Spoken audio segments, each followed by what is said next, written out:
This video is sponsored by Khagendra Vaibhav hospital, जहां हो कान, नाक और गले का बेहतर इलाज in association with doctor Roshan Kumar, ENT specialist.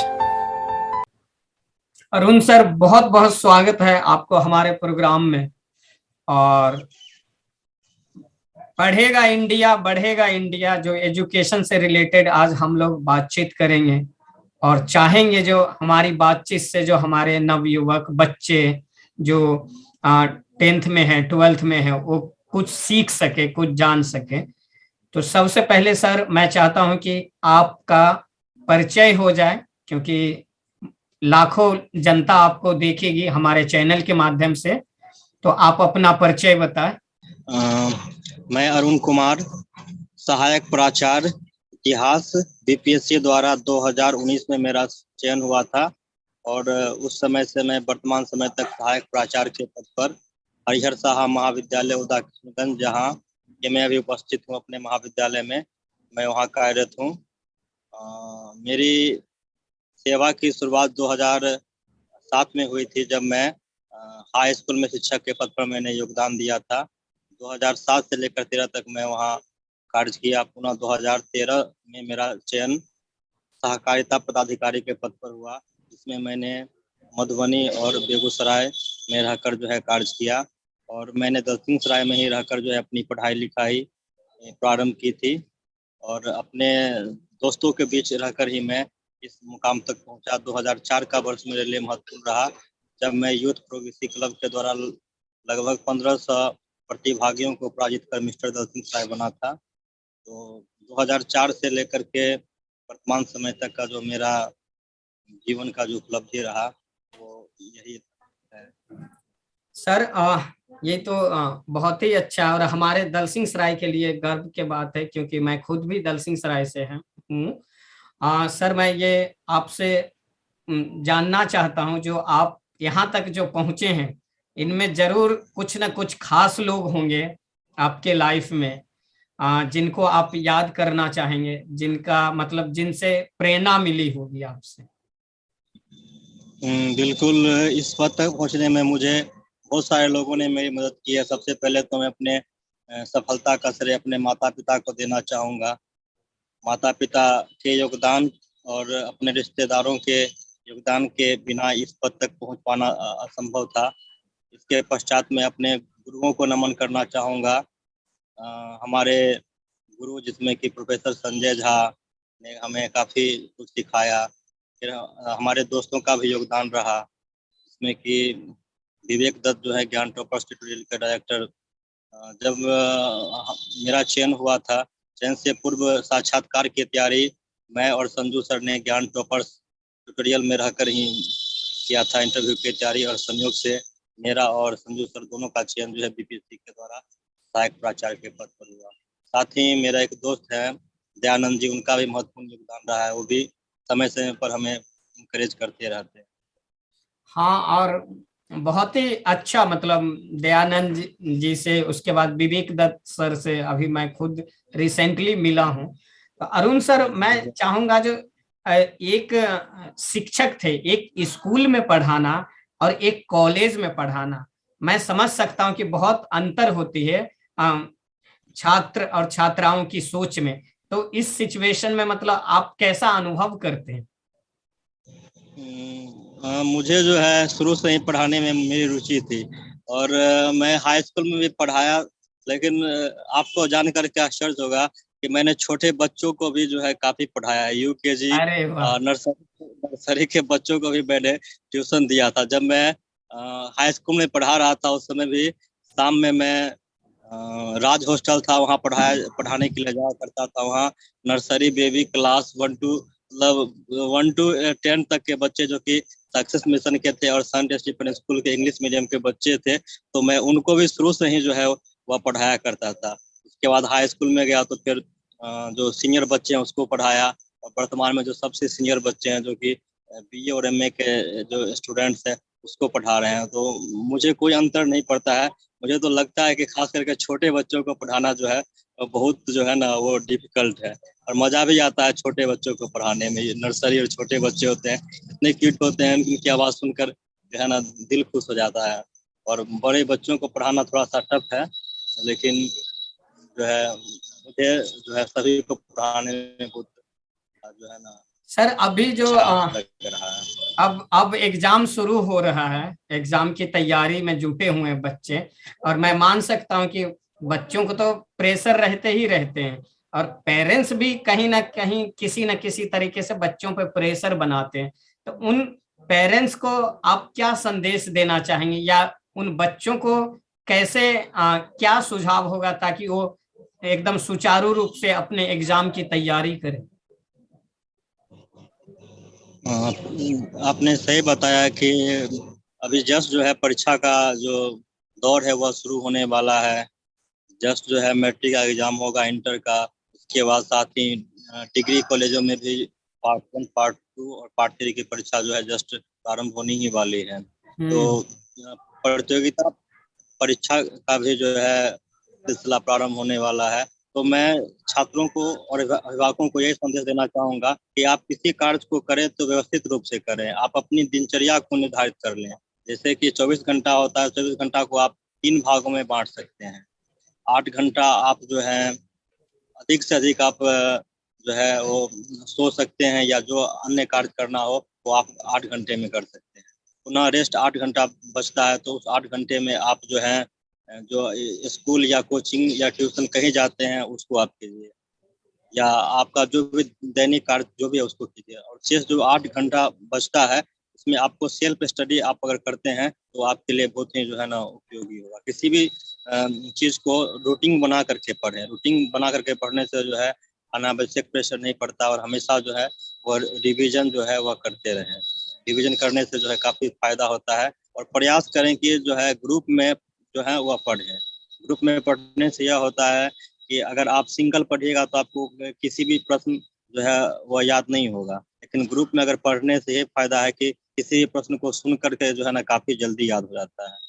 अगर मैं अपनी बात करूं तो मैंने जो कुछ भी सीखा है वह ग्रुप में ही रह करके सीखा है। मेरे जितने भी दोस्त थे सब हम लोग ग्रुप में बैठकर विभिन्न प्रतियोगिता परीक्षा की तैयारी करते थे, और इसी दौरान सुन सुन कर जो है बहुत सारे प्रश्नों का जो है वह याद हो गया। तो ग्रुप में पढ़ें और नियमित रूप से जो है वो अध्ययन करें। और जो अपने जो भी विषय के जो भी एक्सपर्ट्स हैं उनसे जो है निरंतर जो है वह सलाह लें कि किस तरह जो है वह पढ़ना है। नियमित रूप से जो है वो अध्ययन करें, यही सफलता की सबसे बड़ी कुंजी है। और सबसे बड़ा चीज है कि आपको अपने ऊपर में जो है ना वो आत्मविश्वास बनाए रखना है। वो सबसे बड़ा चीज है आत्मविश्वास। जब तक आपका आत्मबल मजबूत नहीं होगा तब तक आप किसी कार्य को नहीं कर सकते हैं। तो इसके लिए स्ट्रेंथ जो होता है, सेल्फ कॉन्फिडेंस, वह सबसे महत्वपूर्ण। और असफलता से घबराए नहीं, क्योंकि असफलता ही जो है वह सफलता की कुंजी है। आप असफल होंगे तो इससे आपको प्रेरणा मिलती है कि किन कारणों से आपने असफल हुआ है, और उसके आधार पर आप सफल हो सकते हैं।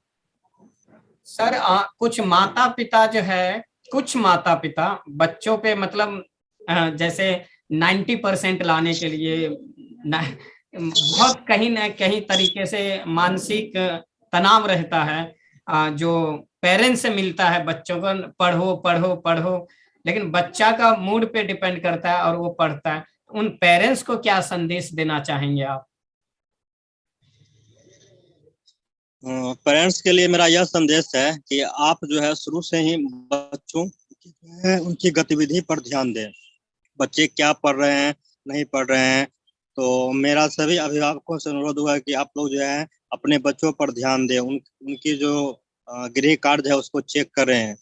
और जिन विषय में भी अगर आपको लग रहा है कि आपके छात्र, आपका जो है पुत्र या पुत्री अच्छा नहीं कर रहा है, तो संबंधित विषय के शिक्षक से, या जिस महाविद्यालय या जिस स्कूल या जिस कोचिंग में वह पढ़ रहा है, तो वहाँ के डायरेक्टर से संपर्क कर जो है जिस विषय में भी आपको लग रहा है कि मेरा स्टूडेंट अच्छा नहीं कर रहा है, या इस विषय में आप संबंधित विषय के जो शिक्षक है उससे भी परामर्श ले सकते हैं।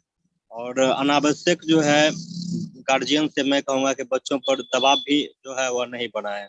देखें कि उसका जो रुचि है, रुचि के अनुसार ही जो है उनको विषय चयन करने में और पढ़ने में भी जो है अनावश्यक दबाव नहीं दे। अगर उनकी रुचि आर्ट्स में है तो उसे आर्ट्स ही पढ़ने दे, अगर साइंस में रुचि है तो साइंस में ही पढ़ने दे। रुचि के अनुसार ही बच्चों को जो है वो आगे बढ़ने के लिए प्रेरित करें। और बच्चों में सबसे बड़ी बात है कि अनुशासन की जो बात आती है तो बच्चे जो है सबसे पहले अपने माता पिता से सीखते हैं। तो बच्चों को जो है अपने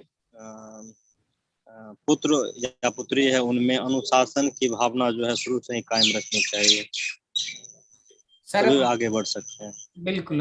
और एक सवाल और है सर मेरा, जो भाषा का ज्ञान, क्योंकि एग्जाम जो होती है ये हिंदी में होती है या इंग्लिश में, तो कई बच्चे ये होते हैं मैथ में बहुत अच्छे होते हैं लेकिन भाषा का ज्ञान नहीं होगा तो वो शायद एग्जाम में अच्छे से लिख नहीं पाएगा।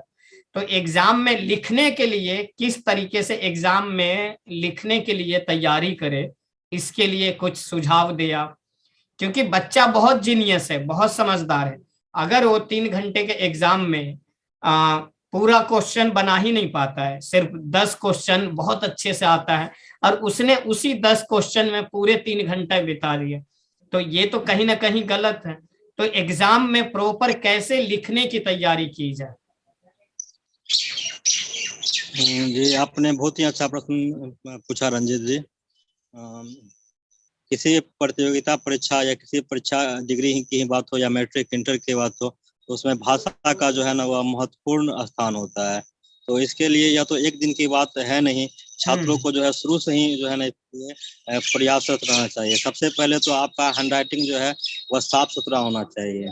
जब तक आप सुंदर हैंडराइटिंग से नहीं लिखेंगे तब तक जो है आपका जो है मूल्यांकन वह सही नहीं हो पाएगा। आप बहुत अच्छा जानते हैं, आपका नॉलेज बहुत ही अच्छा है, लेकिन अगर आपकी राइटिंग उतनी अच्छी नहीं है तो चाहे बीपीएससी हो या यूपीएससी हो या मैट्रिक इंटर डिग्री की बात हो, एग्जाम की बात हो, उसमें आप अच्छा नहीं कर सकते। सबसे पहले तो साफ और स्वच्छ जो है वह लिखने की आदत डालें और प्रतिदिन जो है वह कम से कम 2-3 पेज तो प्रतिदिन जो है लिखें। आप अगर हिंदी भाषा में एग्जाम देते हैं तो हिंदी 2-3 पेज लिखें, इंग्लिश में अगर लिखना चाहते हैं तो 2-3 पेज इंग्लिश जरूर लिखें। और ऐसा देखा गया है जो अंग्रेजी मीडियम वाले छात्र होते हैं तो उनकी राइटिंग तो काफ़ी अच्छी होती है, वो अच्छा लिख लेते हैं। तो और हिंदी वाले जो स्टूडेंट हैं उनको थोड़ा सा मेहनत करने की जरूरत है। और जहाँ तक प्रतियोगिता परीक्षा या विभिन्न परीक्षा में ये लिखने की बात है तो छात्रों को सबसे पहले जो है वैसे प्रश्नों को अटेम्प्ट करना चाहिए, प्रयास करना चाहिए हल करने का जिन पे उनकी जो है ना अच्छी सोच या समझ या पकड़ हो, जिनकी उनकी जानकारी हो। फर्स्ट टाइम आप जिन प्रश्नों को जानते हैं पहले उनको जो है हल कर लीजिए। और आप जिन प्रश्नों को आप नहीं जान रहे हैं या लग रहा है कि थोड़ा सा कंफ्यूजन है उसको लास्ट में देखिए। ऐसा होता है कि पहली बार आप किसी भी प्रश्न को देखते हैं तो आपको समझ में नहीं आता है तो उसको छोड़ देना चाहिए। जब बाद में आप उसी प्रश्न को अगर पढ़ेंगे तो आपको कुछ ना कुछ जो है ना आइडिया मिल जाएगा, दिमाग थोड़ा सा हल्का हो जाएगा। तो और किसी भी प्रश्न को लिखने में समय जो सीमा है उसकी महत्वपूर्ण भूमिका है। तो इसके समय सीमा का भी ख्याल रख करके 3 घंटा का प्रश्न है तो 3 घंटा में आपको ऑब्जेक्टिव भी हल करना पड़ता है, लघु उत्तरीय या लॉन्ग। तो सब सीमा और समय का को ध्यान में रखते हुए किसी प्रश्न को जो है ना वो लिखना चाहिए। और इसके लिए आपको घर पे ही रह करके जो है वो इसकी अभ्यास करना चाहिए, तभी आप जो है किसी भी परीक्षा में आसानी से लिख सकते हैं। बहुत बहुत अच्छा आंसर दिया अरुण सर आप। सर मेरा एक सवाल, और आज के दौर में ऑनलाइन एग्जाम या ऑनलाइन चीजों का बहुत ही बोलबाला चल रहा है हमारे भारत में, क्या एज ए प्रोफेसर लगता है जो ऑनलाइन अभी भी सक्सेस है या अभी बहुत टाइम लगेगा? क्योंकि मुझे नहीं लगता कि गांव गांव तक ऑनलाइन पहुंच पाता है। सरकार ने तो कह देती है गवर्नमेंट स्कूल में ऑनलाइन क्लास होगी, तो क्या ऑनलाइन अभी सक्सेस है या अभी और जो स्कूल में बच्चे आके पढ़ते हैं वो शिक्षा प्राप्त करने का तरीका और जो ऑनलाइन शिक्षा प्राप्त होती है उनमें आई थिंक काफी अंतर होती है। आपने बहुत ही रोचक प्रश्न पूछा है रंजीत सर। ऑनलाइन जो क्लास लिया जा रहा है या ऑनलाइन जो प्रतियोगिता परीक्षा हो रही है, जो भी एग्जाम हो रही है, तो ऑनलाइन के दोनों पहलू हैं। जहां इसके कुछ सकारात्मक पहलू हैं वहीं इसके कुछ नकारात्मक पहलू भी हैं। पॉजिटिव थिंग ये है कि आप कहीं भी रहें, आपको एक से एक अच्छे शिक्षक जो है वो आसानी से ऑनलाइन उपलब्ध हो जाएंगे, और स्टूडेंट कहीं भी रहकर किसी भी विषय की तैयारी जो है वो अच्छे से कर सकते हैं। ऑनलाइन के द्वारा आपको बहुत सारे मटेरियल भी जो है वो उपलब्ध हो जाते हैं। तो अभी का जो दौर कोरोना काल का जो समय अभी कुछ दिन पहले समाप्त हुआ है और जस्ट महाविद्यालय खुला है, तो लगभग 1.5 साल तक जो महाविद्यालय बंद थे, तो इस काल में कह सकते हैं कि यह एक ऑनलाइन ही एक माध्यम था, एक प्लेटफॉर्म था, जिसके माध्यम से शिक्षक ने जो है अपने छात्रों के साथ जो है जो उनका जो अपना कार्य है, अपना उत्तरदायित्व है, उसको जो है उन्होंने निभाया, और छात्रों की जो भी समस्याएं थी उसको जो है दूर करने का कार्य किया। वह प्लेटफॉर्म ऑनलाइन ही था।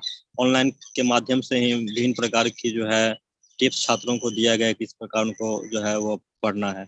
और तो कहा जा सकता है कि ऑनलाइन का यह एक सकारात्मक यह पहलू यह है कि बच्चों को जो है, जहां बच्चे स्कूल जाना छोड़ दिया था, उस समय में भी ऑनलाइन वह एक माध्यम था, जिसके माध्यम से उनको जो है निरंतर जो है शिक्षा मिलती रही। उनको विभिन्न प्रकार के मटेरियल्स जो है वीडियो के द्वारा, ऑडियो के द्वारा, या टेक्स्ट माध्यम से, या पीडीएफ के माध्यम से जो है उनको उपलब्ध कराया गया। ये ऑनलाइन का जहाँ एक सकारात्मक पहलू है, उतने का निगेटिव पहलू यह भी है कि इसमें जो है छात्र जितनी रुचि लेनी चाहिए, छात्र उतनी रुचि नहीं ले पाते हैं, और आप जो है वह नहीं देख पाते हैं कि कौन छात्र क्या कर रहा है, नहीं कर रहा है। तो इसके कुछ नकारात्मक पहलू भी हैं। और आपने एक बहुत ही अच्छी बात कही कि जो सुदूर गांव का जो क्षेत्र है, या जो बहुत सारे हमारे समाज में ऐसा नहीं कि हर किसी के पास जो है स्मार्टफोन या बहुत सारी सुविधाएं हैं, तो जो मीडियम परिवार से आते हैं, निश्चित रूप से उन लोगों के लिए जो है ऑनलाइन उतनी कारगर नहीं है। और जहाँ तक मेरा अनुभव पूछा जाए, तो जितना बच्चों को जो है ऑफलाइन पढ़ाने में मजा आता था, ऑनलाइन पढ़ाने में उतना मजा नहीं आता। जब बच्चे क्लास आते हैं तो बहुत अच्छा लगता है, फेस टू फेस एक दूसरे से बात करना, सारी चीजों को पूछना, उसका कुछ अलग ही अनुभव है। हम लोगों ने जो पढ़ा है महाविद्यालय में रह करके एज ए स्टूडेंट, या जो तैयारी किया है ऑफलाइन में, उसका कुछ अलग ही अनुभव रहा है। बहुत ही इंटरेस्टिंग और इंटरेक्टिंग वो सेशन रहता है ऑफलाइन। ऑनलाइन में कुछ वैसी चीज जो है नहीं रह जाती। तो कहा जा सकता है कि ऑनलाइन का जो है वह दोनों पहलू है, सकारात्मक भी और नकारात्मक भी, दोनों जो है वह चला आ रहा है। एक सवाल और है मेरा अरुण सर, और मुझे लगता है आपसे बेटर कोई नहीं दे पाएगा।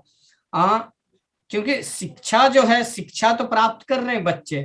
पहले क्या होते थे, 10th कर लेते थे, बहुत बड़ी बात मानी जाती थी, फिर 12th हुआ, अब ग्रेजुएशन हो गया, पोस्ट ग्रेजुएट हो गया, पीएचडी आ गई। तो लेकिन उसके बावजूद भी हमने जो बिहार में देखा है, जो स्टूडेंट अच्छे शिक्षा ग्रहण करते हैं, लेकिन कहीं न कहीं संस्कार का अभाव है। क्योंकि एक आज से 20-25 साल पहले जो स्टूडेंट होते थे, वो बहुत सम्मान करते थे अपने समाज के, अपने शिक्षकों का, अपने माता पिता के। लेकिन आज भी बच्चे आगे बढ़ रहे हैं, पढ़ाई शिक्षा बहुत अच्छे से प्राप्त कर रहे हैं, लेकिन कहीं न कहीं संस्कार उनकी संग छोड़ रहे हैं। बिल्कुल, आपने जो कहा है यह पूरी तरह से जो है वह सत्य है। मैं इसका हमेशा से समर्थन करता आया हूँ, और मैं हमेशा इस पर जो है, मेरा जो भी स्पीच रहा है, ऑडियो या वीडियो रहा है, इसमें मुख्य रूप से जो है इसी पर जो है चर्चा रहा है कि आजकल के जो छात्र हैं, वो उनमें जो संस्कार होना चाहिए, जो हम लोगों में था, कि अभी भी हम लोग अपने बड़ों को देखते हैं या अपने गुरु को देखते हैं तो प्रणाम करते हैं, पैर छू के प्रणाम करते हैं, और उनसे बात करने में भी डर लगता है। लेकिन आजकल के बच्चे में जो है ये अनुशासनहीनता जो है वह देखी जा रही है। और जो संस्कार की जो बात हम लोग करते हैं, 16 संस्कार हैं इतिहास में या सामान्य ज्ञान में हम लोग पढ़ते हैं, तो संस्कार जो है वो थोड़ी सी उसमें कमी जो है ना वो दिख रही है। आजकल के बच्चे थोड़े जो है वो कहा जाए कि अनुशासनहीन होते जा रहे हैं। और बच्चे, मैंने तो सभी को पढ़ाया है, मैंने आपको बताया था कि नर्सरी के बच्चे को पढ़ाया है, फिर वो 9 से 10 तक हाई स्कूल में पढ़ाया, फिर वर्तमान में मैं इंटर से लेकर के जो डिग्री है वहाँ के बच्चे को मैं पढ़ा रहा हूँ। तो मैंने देखा है कि जो स्कूल के जो बच्चे होते हैं वो काफी अनुशासन होते हैं।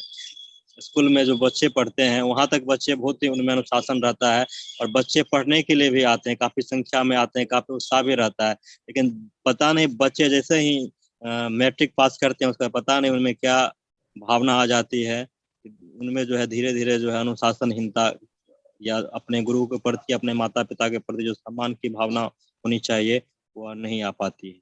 इसका निश्चित रूप से जो है अभाव देख रहा है, और मैं तो इसका सब दिन मैं इसे फेस करता हूँ। स्टूडेंट मुझे फोन करता है तो मैं बोलता हूँ कि तुम लोग क्लास करने के लिए फोन नहीं करते हो, अनावश्यक जो है वो फोन करते हो। और फोन करने के बाद ये भी नहीं बोलता है कि प्रणाम सर, मैसेज करता है तो हाई करके लिखता है। अभी हम लोग कभी अपने से सीनियर को हाई लिख के नहीं करते, तभी हिम्मत बोलते नहीं हैं तो हुई। प्रणाम। हम्म। हाँ, हम्म। ये तो अब बहुत उच्च शिक्षा में जो है ना इसका जो है वो अभाव देखा जा रहा है। हम्म। हम्म। ये हम्म। बहुत ही अच्छा आपने प्रश्न किया। हम्म। क्योंकि मैं भी ये और चीज ऑब्जर्व करता हूँ। मेरा मेरा एक न्यूज भी निकला था कल, अनुशासनहीनता पे मैंने एक न्यूज पेपर में दिया था। हमारे यहाँ जो बिल्कुल आर्टिकल वो मैंने हाँ। हाँ। अरुण सर, जो इतिहास क्योंकि इतिहास में आप विशेष रुचि रखते हैं और सामाजिक विज्ञान आपके मेन विषय है, तो मैं चाहूंगा जो बहुत सारे बच्चे को इतिहास में के लिए किस तरीके से तैयारी करे। कोई बच्चा अगर इतिहास में ऑनर्स कर रहा है या कोई बच्चा इतिहास को लेके मतलब विशेष रुचि रखता है, तो बहुत सारे बच्चे बोलते हैं मैंने तो ले लिया विषय लेकिन मुझे याद नहीं होते हैं। तो क्या तरीका है इतिहास को कैसे याद किया जाए? एक स्टूडेंट को बहुत ही किस अच्छा तरीके से तैयारी करना चाहिए इतिहास विषय को? बहुत ही अच्छा आपने प्रश्न किया। मेरा तो इतिहास मेरा विषय रहा है, लेकिन मैं आपको बता दूं कि मैंने जो इंटर किया है वो मैंने जीव विज्ञान से किया। मेरा बायोलॉजी रहा है, साइंस मेरा स्ट्रीम रहा है। तो मैंने जो है वो साइंस में फिजिक्स, केमिस्ट्री, बायोलॉजी इसका भी जो है वो अध्ययन किया इंटर में, और तत्पश्चात मैंने जो है वो इतिहास विषय रखा। तो जहाँ तक प्रतियोगिता परीक्षा की बात है, तो प्रतियोगिता परीक्षा में जो है वो इतिहास से सबसे ज्यादा प्रश्न पूछा जाता है, और इतिहास काफी लोकप्रिय विषय भी रहा है। वह चाहे बीए की बात हो या एमए की बात हो या विभिन्न प्रतियोगिता परीक्षा की बात हो, इतिहास जो स्टूडेंट प्रतिष्ठा रखते हैं तो उनके लिए डबल फायदा यह होता है कि उनका ग्रेजुएशन भी हो जाता है, पीजी भी हो जाता है, और साथ में विभिन्न जो है प्रतियोगिता परीक्षा की भी जो है ना वो तैयारी हो जाती है। तो मैं कहूँगा कि वो छात्र स्वयं को गौरवशाली या भाग्यशाली समझे जिनका जो है वो चयन इतिहास प्रतिष्ठा के लिए हुआ है। हमारे समय में जो टॉपर स्टूडेंट होते थे उन्हीं का चयन जो है ना हिस्ट्री सब्जेक्ट में होता था। ज्यादा मार्क्स लाने वाले का एडमिशन हिस्ट्री में होता था। आरबी कॉलेज से मैंने जो है वो ऑनर्स किया है। तो उस समय जो है मैंने जैसा कि बताया कि मैंने बायोलॉजी से जो है इंटर किया था, उसके बाद इतिहास विषय मैंने एडमिशन लिया था, तो मेरा काफी अच्छा मार्क्स था, इसीलिए मेरा एडमिशन हुआ। तो वह छात्र काफी स्वयं को भाग्यशाली समझे कि उनका इतिहास में एडमिशन हुआ है। और जहाँ तक आपने इतिहास विषय की जो है वह तैयारी के विषय में पूछा कि इतिहास विषय को कैसे याद करें, तो इतिहास ही नहीं किसी भी विषय की तैयारी की बात हो, चाहे physics, chemistry, biology, history, geography, civics, economics, किसी भी सब्जेक्ट की बात हो, तो आप किसी भी प्रतियोगिता परीक्षा की तैयारी या किसी चीज की तैयारी करना चाहते हैं तो आप जो है वह बेस के रूप में आप जो है 6 से लेकर के 10 तक का जो है स्टार्ट करें। 6 से 12 तक का जो सिलेबस है उसको पढ़ें। हम लोग देखते हैं कि बच्चे जो है शुरू में जो है बहुत सारे बच्चों को मैंने देखा है, पर अभी भी और पहले भी मैंने पढ़ाया था, तो मैंने यह देखा है कि बच्चे जो है एकाएक प्रतियोगिता परीक्षा की तैयारी करने के लिए आ जाते हैं। उनका बेस जो है वह कमजोर रहता है, मैक्सिमम स्टूडेंट का देखा है। तो मैं सभी को यही कहता हूँ कि आप लोग जो है बेसिकली शुरू से स्टार्ट कीजिए। 6 से 7 का मैथ बनाइए, या जो भी जैसे आपका कमजोर है जीके का, हिस्ट्री, ज्योग्राफी, सिविक, वो वहां से वह जो है आप प्रारंभ कीजिए। तो वो बेस है, वहीं से आपको जो है वो पता चलेगा। अगर डायरेक्ट आप इंटर पढ़ेंगे तो आपको कुछ समझ में नहीं आएगा, बीए का पढ़ेंगे तो बेसिकली यही है। और शुरू में जो है किसी भी प्रतियोगिता परीक्षा की तैयारी करते हैं तो रत्न सागर या लुसेंट जो है वो मेन छोटी सी पुस्तक है, लेकिन उसमें काफी महत्वपूर्ण चीज दिया गया है, संक्षेप में दिया गया है, उससे पढ़ें। उसके बाद रत्न सागर लुसेंट के साथ साथ आप जो है यूनिक सामान्य ज्ञान या साहित्य सीरीज है, साथ में उसका भी जो है वो अध्ययन कर सकते हैं। और इतिहास में मैंने आपने जो मेरा पिछला इंटरव्यू लिया था उसमें मैंने बताया भी था कि बच्चों को जो लगता है कि इतिहास में ईस्वी याद करना बहुत कठिन है। इतिहास में मुझे तो लगता है कि वर्ष के द्वारा ही जो है हम घटना जो है आसानी से जान सकते हैं, क्योंकि वर्ष जो है हम याद कर सकते हैं। जैसे कि आज हम 2021 में हैं, तो वर्ष जो भी है उसको हम याद रख सकते हैं। वर्ष अगर याद होगा तो घटना हम लोग जो है आसानी से जान सकते हैं। 2-3 जैसे मैं उदाहरण दे देता हूँ। जैसे कि 1885 की बात करते हैं तो उसमें भारतीय राष्ट्रीय कांग्रेस की स्थापना हुई थी। 1905 में बंगाल विभाजन हुआ था। 1906 में मुस्लिम लीग की स्थापना हुई थी। 1907 में सूरत फूट हुआ था। 1909 में मार्लेमेंट सुधार आया था। 1911 में जो है वह भारत की राजधानी कलकत्ता से दिल्ली बनी थी। 1913 में गदर पार्टी की स्थापना हुई थी। 1919 में जलियांवाला बाग हत्याकांड हुआ था। तो वर्ष अगर आपको याद है तो अब घटना जो है वह स्वतः याद होगा। घटना आप भूल सकते हैं लेकिन उल्टा आप लोग याद करें, पहले वर्ष याद करें तो घटना स्वतः याद हो जाएगी। जी अरुण सर, जैसे मैं शिक्षा स्थल का बात करूं, चाहे विश्वविद्यालय के या महाविद्यालय का, तो जहां तक मुझे ज्ञान प्राप्त है कि वर्ल्ड से लोग आते थे। नालंदा विश्वविद्यालय जो पूरी दुनिया की सबसे बड़ी विश्वविद्यालय थी और वहां से दूर दूर से लोग आते थे शिक्षा प्राप्त करने के लिए। लेकिन ऐसा क्या हो गया है हमारे बिहार में, जो लोग दिल्ली, बम्बई, कलकत्ता जा रहे हैं, लेकिन हमारा जो धरोहर था नालंदा विश्वविद्यालय या अन्य विश्वविद्यालय जो भी है, आज कहीं ना कहीं वो उपेक्षित महसूस कर रहा है। बहुत ही अच्छा प्रश्न रंजित सर आपने पूछा कि वास्तव में अभी के जो भी छात्र हैं वह मैं अपने महाविद्यालय में भी देखता हूं कि यहाँ नामांकन तो छात्रों ने यहाँ ले लिया है, लेकिन वो कहीं अन्यत्र जो है पटना या कहीं अन्य जगह जो है वह पढ़ रहे हैं। तो निश्चित रूप से जो है यह चिंता का विषय है। और नालंदा विश्वविद्यालय जो कि भारत का ही नहीं बल्कि विश्व का एक प्रमुख विश्वविद्यालय रहा है, और यहाँ के शिक्षक की बात तो दूर, यहाँ के जो छात्र भी होते थे वह प्रतिभावान होते थे। तो इसके लिए निश्चित रूप से जो है कहीं ना कहीं इसमें कुछ कमियां हैं। इन कमियों को जो है दूर करने की जरूरत है। अगर स्थानीय स्तर पर ही जो है अगर हम सारी सुविधाएं उपलब्ध करा दें तो संभव है कि छात्र जो है दूसरे जगह नहीं जाए। लेकिन साथ साथ मैं यह भी कहना चाहूँगा कि छात्रों को खास करके यह समझना होगा कि आप अगर बाहर पढ़ने के लिए जाते हैं, किसी कोचिंग संस्थान में जाते हैं या बाहर जाते हैं, तो मैं बता दूं कि आपको उससे अच्छी शिक्षा जो है स्थानीय स्तर पर भी आपको मिल सकती है। लेकिन जरूरत है आपको अपनी मानसिकता बदलने की। आप लोग देख सकते हैं कि आज हम लोग अगर बात करें, स्कूल की बात करें, सरकारी स्कूल की बात करें या महाविद्यालय की बात करें, तो उसमें भी एक से एक एक्सपर्ट जो है वह शिक्षक हैं, उनमें काफ़ी योग्यता है। और जैसे कि हम लोग अपनी बात करें तो हम लोग नेट से उत्तीर्ण होकर के आए हैं, या जो हाई स्कूल में जो टीचर या मिडिल स्कूल में उन लोगों ने भी जो है CTET या विभिन्न जो कठिन प्रतियोगिता परीक्षा उत्तीर्ण किए, तो उनमें भी काफ़ी टैलेंट है और काफ़ी गुण है। आप किसी कोचिंग संस्थान में ही देख लें, जो भी अच्छे वहाँ के टीचर थे उन लोगों ने उस कोचिंग संस्थान को में पहले सेवा दी, लेकिन वर्तमान में वो जो है दूसरे जगह वो शिफ्ट हो चुके हैं। वहाँ जो है सो दूसरे जगह अपनी सेवा दे रहे हैं। तो गार्जियन को और छात्रों को यह समझना भी होगा, उनकी मानसिकता में भी यह परिवर्तन लाना होगा। समझना होगा कि उनसे अच्छी शिक्षा जो है स्थानीय स्तर पर भी मौजूद है। जैसे अपने महाविद्यालय की बात कर लूँ तो मैं तो पूरे विश्वास के साथ बता सकता हूँ कि हमारे यहाँ मैं जो पढ़ा दूंगा या जो महाविद्यालय के जो भी शिक्षक हैं जो पढ़ा देंगे, दूसरे लोगों को सोचना पड़ेगा। तो सभी स्कूल या महाविद्यालय हैं या जो भी है सभी जगह प्रतिभावान टीचर हैं। जरूरत है अपनी मानसिकता को बदलने की, छात्रों को और अभिभावकों को। हाँ, बहुत बहुत धन्यवाद अरुण सर, बातचीत करके बहुत ही अच्छा लगा। और दर्शकों से भी मैं अनुरोध करता हूं कि हमारे इस प्रोग्राम को आप अपना प्यार बनाए रखें।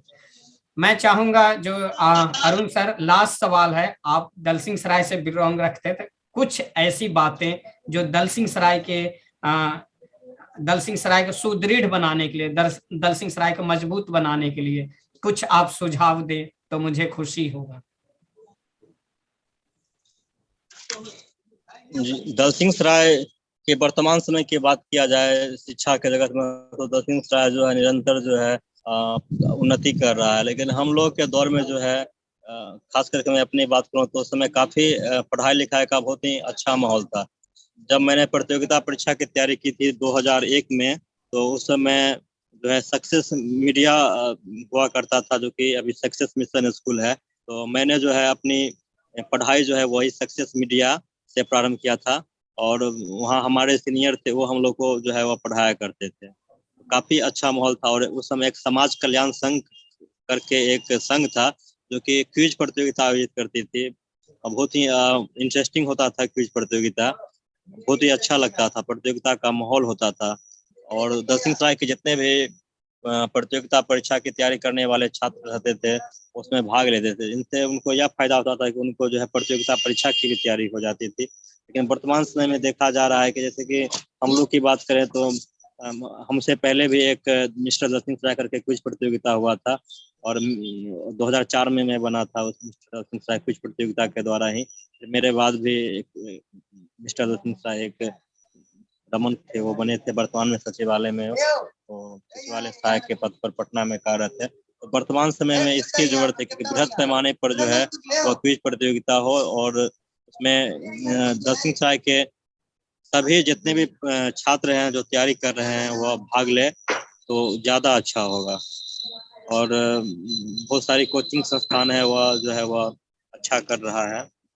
सभी को शुभकामनाएं। बहुत बहुत धन्यवाद सर, बहुत बहुत धन्यवाद। आशा करते हैं जो आपका जो संदेश और जो सुझाव है वो हमारे नवयुवक, हमारे स्टूडेंट, छात्र छात्राएं फॉलो करेंगे और कुछ न कुछ सीखेंगे। ठीक है सर, आपका भी बहुत बहुत धन्यवाद। Thank you so much. Thank you sir.